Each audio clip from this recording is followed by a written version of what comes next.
The Lord be with you. A reading from the Holy Gospel according to Luke. An argument arose among the disciples about which of them was the greatest.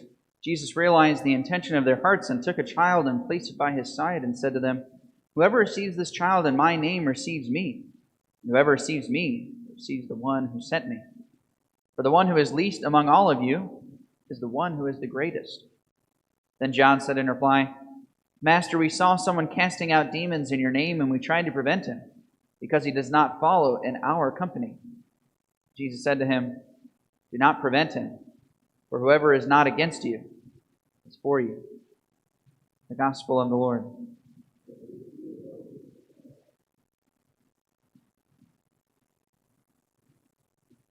Everything happens for a reason. How many of you believe that? All right, about half the people in the church a little bit unsure. Okay. Did you know that the church actually does not teach that everything happens for a reason? When we read the story of the book of Job, questions like that are obviously asked by us when we hear this story. Does everything happen for a reason? At our high school Bible study last night, a couple of high schoolers mentioned that, talking about our readings from the prophet Isaiah. Or actually, no, I think it was from Philippians we were talking about. But it's kind of become a pious platitude amongst Christians. You know, everything happens for a reason. It's all part of God's plan. Every once in a while, I'll be with a family in a tragic situation, maybe a miscarriage or something like that, and someone will say something like that.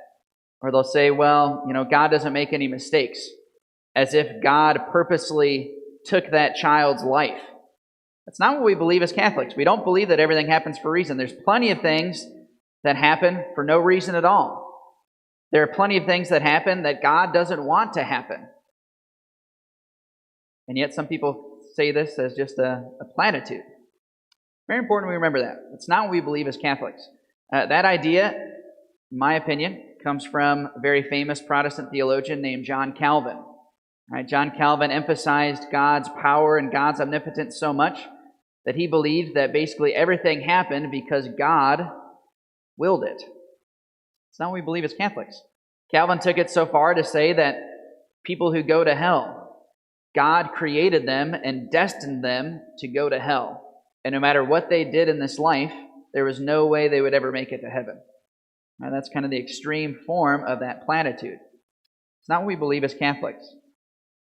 So we can reflect on this a little bit more as we go through the book of Job. But I just want to point that out. And then the other thing I want to share, another misconception that I think many Christians have about God.